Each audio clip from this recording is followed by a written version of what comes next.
welcome. Yes, hi, glad to be with you. Congratulations on the awards. Thank you very much. I would love to hear from you in terms of what your role is and what the organization is doing. I think I'd just like to share with you, Valerie, kind of the origin story. And that is really going back to 2016, where there was around 150 plus leaders coming together. And that's when I and my colleagues, fellow facilitators, got to know about how critical the global commons are to the survival of our species. And the Alliance was then really founded because as humanity, we need to find a way to safeguard those commons. Those commons are the systems that maintain the stability of the Earth. Translating that, they create the conditions so we actually can live on this planet. And those are, for example, freshwater networks, the Arctic ice sheets, the ocean currents, the Amazon. And the problem is they're breaking down. So they are stopping to provide that kind of stability we need in order to be able to live on this planet.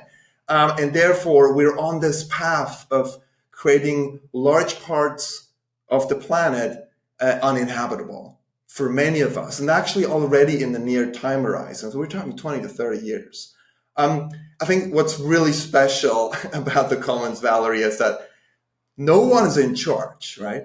It kind of requires us as humanity to come together and cooperate at an unimaginable level. We never had to do that before, across leaders, sectors, cultures, continents, different value systems. And so that's the context within which, of course, the facilitation plays this very critical role, because we need to somehow find a way to create agreement among all of us of how do we steward those global commons.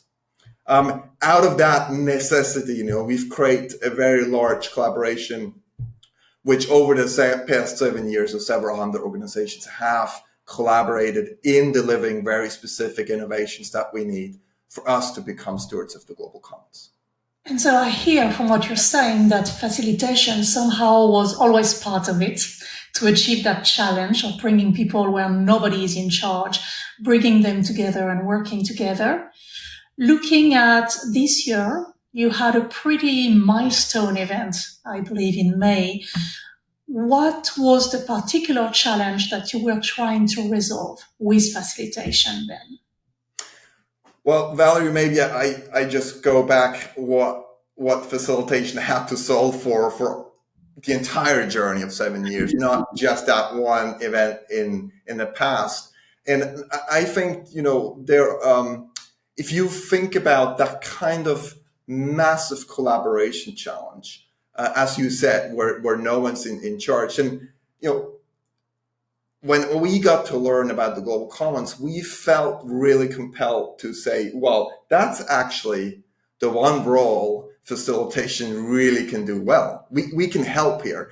And kind of that's when I would say with myself and my colleagues, the activist mindset turned on. It's we know too much. We got to act. Now, the problem here is not just one of safeguarding the global commons, but it's one of all these institutions, be that corporations, cities, countries, they're kind of set up for one single purpose, right? They are following their mission, they're following their strategy, but the commons are basically happening in between. They're actually the responsibility for everyone. So it's kind of whoever we are, wherever we are, we share those in common. And so therefore, who is taking the leadership? There is no CEO for the planet or a director general or a president. And so that's when then facilitation comes in terms of helping to make that work happen that happens in between these institutions, bringing them together and help them find collectively a way forward to address the problem. Since there is a common goal, different missions, but a common goal, one might think that it would be easy to bring these people together. What are the challenges you've encountered in facilitating those exchanges? I have to correct you, Valerie. Good. Now it looks of course, obvious that we do have a shared purpose. We have a common goal, right? That wasn't the case at the beginning.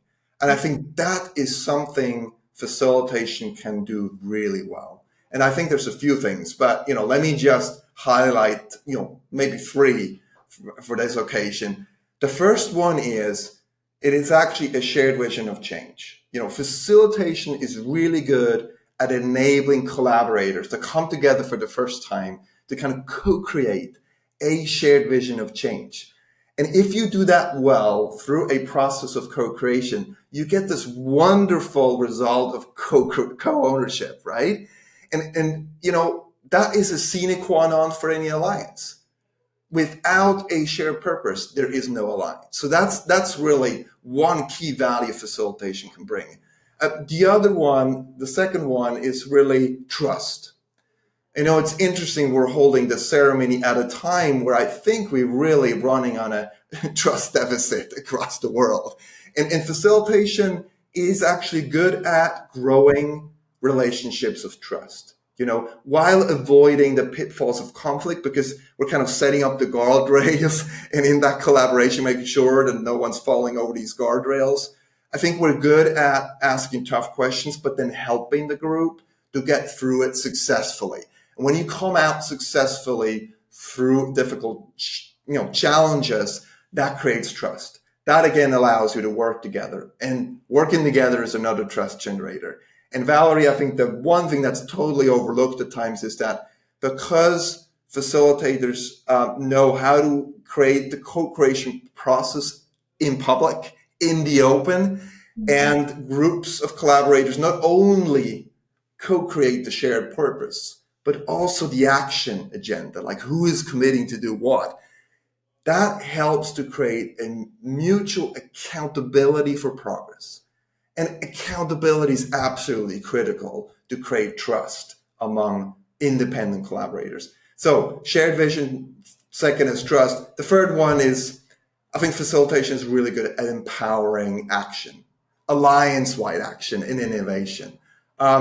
Because what facilitators do is they know how to hold a space. If you think of like so many partners and they're all having their own agenda, hundreds of organizations coming together, then someone's got to hold the space for them, as I said, create a shared vision, build trust, get to work together. And the facilitator has that responsibility. And it's, I think we're really good at giving that space to those that are willing to step up and take action towards that shared vision of change. And we don't let others co-opt the space because they feel entitled to. I want to build on your point about trust and accountability. I know you have an accountability accelerator that's been put in place. We all know how difficult accountability is, right? Across business, in any area. How does facilitation helps concretely with accountability? Could you give us an example, maybe? Because for a lot of people, those are very intangible notions. Let's try to make it a little more concrete. Yeah, and Valerie, this is getting us to a place where I think, what's the most beautiful thing you can see in a well-facilitated kind of ecosystem of collaborators. And I think that's when a group starts to model the behavior of facilitators, i.e. they start to self-facilitate. And that gets you in this place where actually they're helping each other. So collaborators helping each other to be the very best they can be. And that includes, of course, holding each other accountable. It's like, in the facilitation process, you do things in the open. There is no backdoor conversations. The conversations happen in the space, and often I call it a safe space or a brave space, because you got to bring up those very tricky issues. If you manage to do that and collaborators start to understand that actually you can get through this successfully, you start to create the space where people start to trust each other, and it's visible to each other what everyone's committing to. And then again, it's just beautiful to see when a community starts to hold each other accountable because they heard each other. They heard each other to commit. It's like, oh, have you moved on this? What you said? Oh, yes, of course. So I think that's the magic of what I think groups can do and help each other with accountability. Now, one thing I have to say, in everything we did with the Global Commons Alliance, we always started with the voluntary engagement. So people opted in, but the end goal is new norms. It's new norms for us to be able to safeguard the global commons. And that, of course, eventually are often rules. Those could be regulatory rules or other rules, be that cultural norms. So, there's in this trajectory, there's always times for different kind of rules. And I think in this case, for the global commons, we will need to end up with some sort of a global norm set that everyone adheres to. Transparency as a lever of accountability, and also setting the scene for some extent, or at least agreeing on how we work together and where we're going. You said something interesting about the group self-facilitating. I've noticed that in the way you went about this project, you entered with a full-time facilitator team, which is quite a luxury and wonderful. And yet this team had as final objective to leave the project. Can you tell us a little bit more about that? Yeah. So first of all, why did we opt in and we invested our own resources to kick off the Global Commons Alliance? I think there was a moral obligation, just kind of we knew too much. When we facilitated that first Global Commons dialogue in 2016, we got to hear what scientists had to say, and they were about to present the latest science on the Global Commons. And it's just when then I particularly got home, I just had to tell my family I'm unfortunately in the known, and I think I have to act on it. Now, there was the other part of it, which is what we talked about, is, who is actually going to lead a initiative where no one's in charge, right? Because everyone's in charge. And it's an amazing question to tackle. Right. And so we, without knowing, Valerie, so looking back now in hindsight, everything's quite rational. It was not. It was really messy in the beginning. We just felt like we knew kind of how to get the group to take the next step and then the next step. And we did it by applying the very best the craft of facilitation had to offer. By, again, holding the space and empowering those who wanted to participate and work towards the shared purpose. We gave them the power to do so.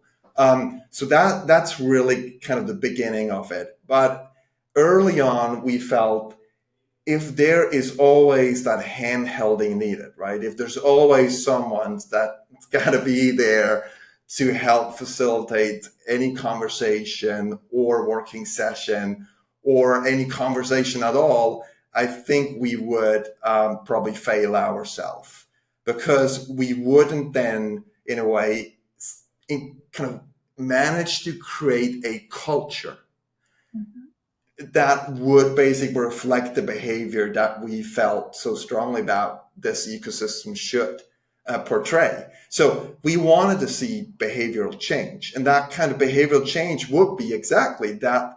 A group is clear about what they're doing. They're supported in that process in many ways, but they really can self-facilitate each other, hold each other accountable to it.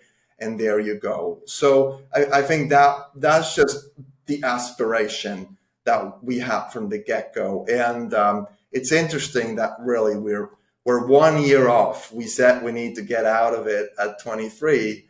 We're now in 24, but I think you can forgive us given the pandemic. It created a few challenges along this journey. I hear the messy beginnings. How did you know that it was working? Was there any moment when all of you facilitators looked at each other and thought, yes, we're getting there, something's happening here? Was there any critical breakthrough that you can tell us about? There were many breakthroughs along the way. And Valerie, I'm happy to answer your question in a minute, because it's actually as recent as this week. But I think Just to give you a sense of what the undertaking looked like, in the first 4 years, I did the math on how many convenings did we prepare and facilitate. And it was in 17, 18, 19, and 20, so 4 years, we did 40 carefully designed, facilitated, multi-partner convenings, lasting from any day to 7 days and involving anything from 5 to 150 people. And I'm telling you, like every of those moments had its own breakthrough, because we not only gave birth to the Alliance, in the Alliance gave birth to now so far 5 components. They're all on their own multi-partner organizations that are all delivering specific gaps in the global architectures that would allow us to become stewards of the global commons. So it's hundreds of partners constantly, co-evolving, what we were doing together. When did I know it was working? I mean, this week was Climate Week in New York. I stayed home. Everyone else was in New York. And I was watching the social media channels, and it was just exploding. And I saw all the people we worked with, getting the headlines, being interviewed, showcasing what they were doing, while I was just, getting on my bike and doing my usual daily ride. So it's quite magic. And I'm telling you that my co-founders and facilitators, we were on the chat in disbelief. We just felt so humbled by the fact that all these leaders are out there, serving the global commons, and all we did was just watch it. It's beautiful. You must be proud of all the effort of all paying. When we talk about facilitation, we always tend to talk about how good facilitation means you don't see it happening. So to try to modelize that slightly, what is different when a conversation is facilitated? One could argue those people could get together in a room and try to do it on their own. What is different when it's facilitated? That would be a great question to ask all of my friends and collaborators that we worked with in these 7 years. I can only tell you when I thought about, like, if I tried to boil down what is it, that I'll bring as a facilitator, or what do I need to have aside all the training and practice of decades, being able to be mentored. Like I was mentored by giants in the field, Gail and Matt Taylor. I'm surrounded by a community of practice, I'm just always in awe what they're doing over the past, 40 to 50 years. So all that said, I thought about probably it's care. You just got to be able to really love your fellow humans. You got to really believe that there's good in each one of us. It's so essential because you're holding the space for everyone, right?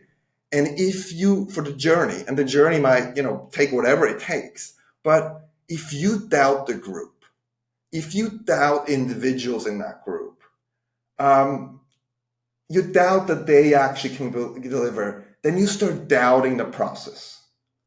The moment you start doubting what you know, which is really facilitating a process that'll get us to the end, then you're in deep trouble.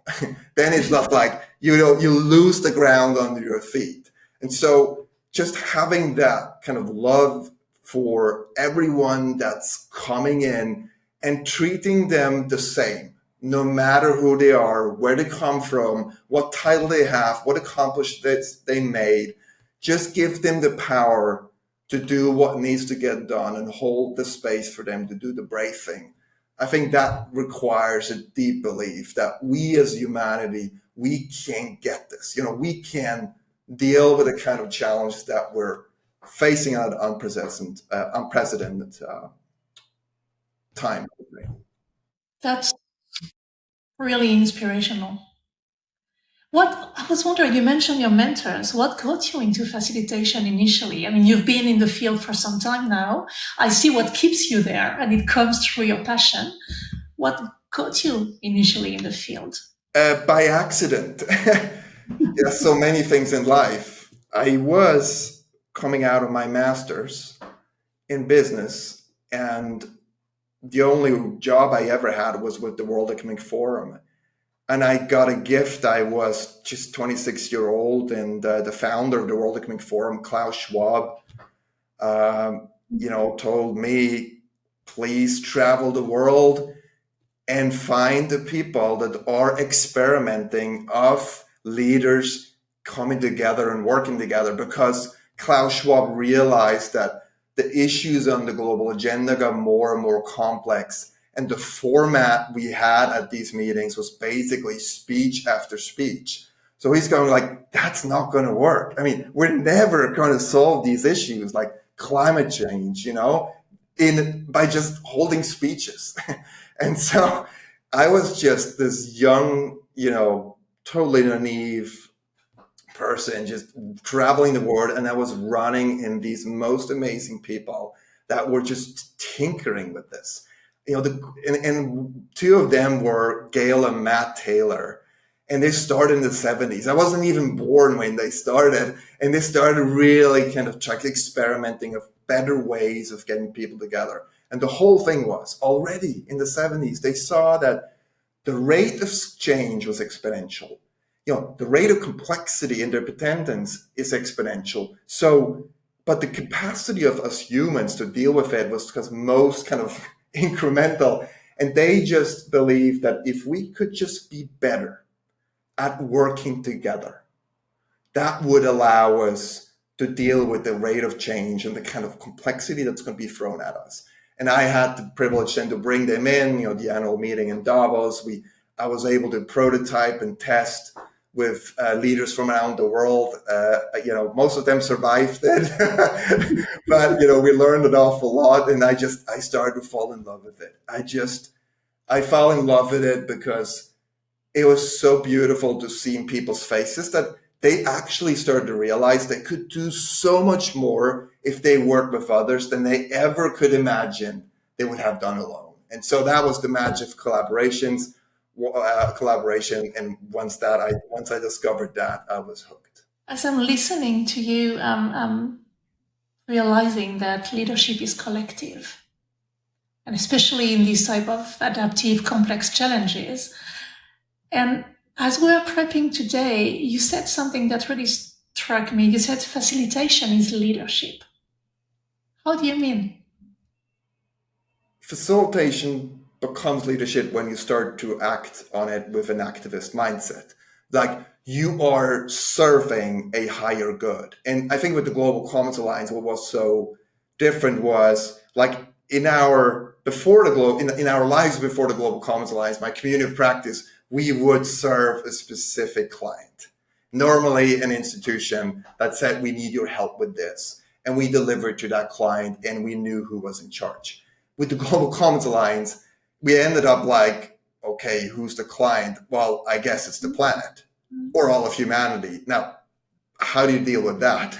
And so when we realized that, I think we said we had no choice but to facilitate this alliance moving forward. We realized that actually that was the very essence of a different kind of leadership. And Valerie, the shift is one from, if you're leading an institution, you're reporting to a board, you got a strategy in place, you got investors or funders you got to report to, you have staff you got to manage, and direct. It's pretty clear what your playing field is, but your playing field is often defined as I'm in competition with other institutions. When we started to facilitate the Global Commons Alliance, we had to do away with that mindset. There was no space for competition because we wanted to rewrite the norms of how we need to live on this planet. And therefore, we need a collaboration. We need a cooperation among, not just the institutions, but entire sectors that are not used. Actually, they're not at all incentivized to work together. And that's when I think facilitation starts to become, a form of leadership. It's actually, I believe now, absolutely essential when it comes to addressing or solving our common good challenges. It's those challenges where we got to come together, stop competing, drop our business cards or leave them in the office and take away our titles and say, I'm here as a citizen of this planet. What can I do to help? And so that's a massive shift. And I think we don't yet have a collaborative infrastructure or enough leaders that know how to take care of that in between the institutions. It's like here, it's this connective tissue that holds the organs together. It's this social fabric that needs so much caretaking, because if we don't, we just inevitably will fail to address the issues that needs basically a whole society approach. The in-between is interesting because, yes, corporations are for-profit and it's ingrained in their nature. However, they more and more, including because of the push from the younger generation, trying to solve climate change and other important human issues. And yes, there is a clear remit, but they're struggling to be as collaborative and across silos, across functions as they would like to. Do you see how maybe some of your processes or some of your approaches might work also within an organization? Yeah, absolutely, and they do magic. And I think most people experiencing, us in action, the way they kind of describe it is, "Oh, that was magic," kind of really not understanding what the craft is. But it's a massive compliment. I think, the magic here is that if we're trying to solve the problems at the level they're being created, we're going to fail. Because let's take corporations. We set up an economic system where we basically have corporations compete with each other for market share. And they're measured pretty clearly either by share value or return on investment. End of the story. We made this up, right? It's not the fault of a single CEO. It's not the fault of staff of a particular corporation. It's just what we came up with. So for any corporation with that duty, kind of serving their shareholders, serving their staff, making sure they survive, there is really no mandate to look for the in-between. When I talk to CEOs, they go like, please leave me alone. I have no bandwidth to deal with the global commons. But if you just could help me create a level playing field, I would love for you to do it. And I think that's when, facilitation comes in. And we are going beyond kind of the system we're looking at, and we're creating some sort of a higher purpose where everyone can do together. And when we create solutions that serve the whole, not an individual organization, right? That's the problem. The problem is if you work with one institution, you got to get co-opted by one agenda, and then you lose the trust among everyone else involved. But if you keep that safe space and you keep true to your mission, like this is for the common good, then you get everyone's involvement. Because actually, interestingly enough, everyone benefits from a livable planet. It's just like it's just not the task or the duty of an individual organization to deliver on that. And unfortunately, we just don't have the institutions that currently show that kind of leadership to bring us together and truly deliver those kind of solutions that are needed. You are getting quite a number of corporations, big corporations, to report on your science-based targets. So I guess you are saying something that works to some of these CEOs. What would you tell a leader who just is adopting the value for magic? How do you tell a leader that, facilitation is worth the money, basically? My advice to leaders is to really stand up for the importance of facilitation. They really should give facilitation the role it deserves, because it's really, in this case that we're talking about, it is the difference that can make the difference. And I think there's a mindset shift here. Like, facilitation is the process. It is not part of the process. It is the strategy, not part of a strategy. I just feel kind of acknowledging that, what facilitation can do, and giving it the space it deserves, I think would go a long way for leaders.